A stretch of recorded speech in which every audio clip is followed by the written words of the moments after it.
नाज़िन इरसा पारां पानी जी शफ़ाफ़िश न करण ऐं सिंध के पंहिंजे हिस्से मुताबिक़ पानी न मिलण बाबति सिंध असैम्बली जे मेंबरनि पंहिंजा वीचार हिन रीति वंडिया आहिनि। पेश आहे गुलशन शेख जी ही रिपोर्ट। जी नाज़रीन, इरसा पारां 91 पानी मुआहदे ते अमल न करण जे करे सिंध में पाणीअ जी खोट गणती जोगी सूरताल अख़्तियार करे वई आहे, जंहिंजे करे ज़रई ज़मीनूं फसल तबाह थी रहिया आहिनि। उन खां अलावा इंडस डेल्टा तबाह थी रहियो आहे। अचो त इन हवाले सां सिंध असैम्बली मेंबरनि खां वीचार वठूं त उन्हनि जो छा चवणु आहे। हमेशा वफ़ाक़ी हुकूमत ख़ासि तौर ते पंजाब जेको आहे उहो सिंध सां पाणी जी नस्बत तादी करे रहियो आहे ऐं ज़्यादती करे रहियो आहे ऐं हमेशा इहो असांजो मुतालबो रहियो आहे त हर सूरत में जेको आहे हर सूबे जो जेको बि शहर आहे उहो हिनखे ॾिनो वञे। असीं नथा चऊं असांखे वधीक पाणी ॾिनो वञे, पर जेको असांजो शहर ठहे थो 91 जे अकॉर्ड जे तहत उहो असांखे ॾिनो वञे।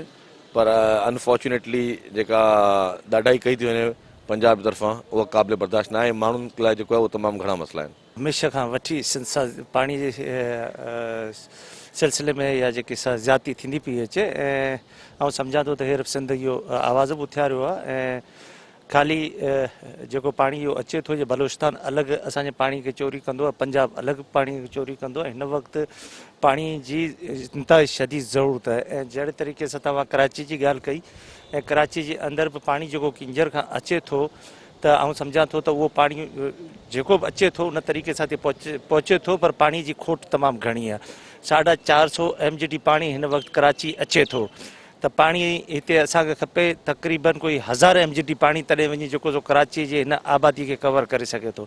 ऐं K4 जी कल्ह खां मीटिंग थी आहे ऐं K4 खे हाणे स्टार्ट कनि पिया। आउं सम्झां थो त इहे K4 थी वियो त इहो मसइलो हल थी वेंदो। वफ़ाक़ पंहिंजे जेको 91 वारो एक्ट उन तहत असांखे हींअर पाणी मुहैया न पियो करे, इहा वफ़ाक़ त नाइजाइज़ी पियो करे। ऐं हूअं तव्हां ॾिठो हूंदो त हीअ गवर्नमेंट जेका आई आहे सो पाणी त असांजो मुआहिदो थियल हो उन खे ई असां कोन थी ॾेई सघे। हुनजी मर्ज़ी आहे त सिंध ते जेके रहण वारा आहिनि, सिंध धरती ते जेके रहण वारा आहिनि त उहे तकलीफ़ में हुजनि। हूअं बि तव्हां ॾिठो हूंदो त पाणी खां अलावा जीअं हीअ गवर्नमेंट आई आहे 3 साल थिया आहिनि, असांजे माण्हुनि जो खाइणु पीअणु जीअणु झंझाल करे छॾियो।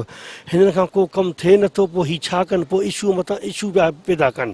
बेसिकली हिननि खे इहे न करणु खपे। हीअ त पुराणो एक्ट थियल उन तहत अच्छा हूअं बि असां वटि पुछड़ीअ में ॿियनि ज़िलनि में उमरकोट थियो, बदीन थियो, एॾी पाणी मुश्किल सां पहुचंदो हुओ हिन जे एक्ट खां पोइ बि। पर हाणे हुननि जेकॾहिं एक्ट तहत बि असां जेको मुआइदो थियल आहे उन तहत बि न ॾींदा त हू असांजी सिंध जूं ज़मीनूं बंजर करणु था चाहिनि। नाज़रीन, पाकिस्तान पीपल्स पार्टी जे मेंबरनि जा वीचार ॿुधा। उन्हनि जो चवणु आहे त केतिरनि सालनि खां वफ़ाक़ सिंध सां ज़्यादती करे रहियो आहे, चाहे पाणी जो मामिलो हुजे या नाणे जो मामिलो हुजे। पाकिस्तान पीपल्स पार्टी जे मेंबरनि मुतालबो कयो आहे त फौरी तौर ते 91 पाणी मुआहदे ते अमल करे सिंध में जेका पाणी जी खोट आहे उनखे ख़तमु कयो वञे।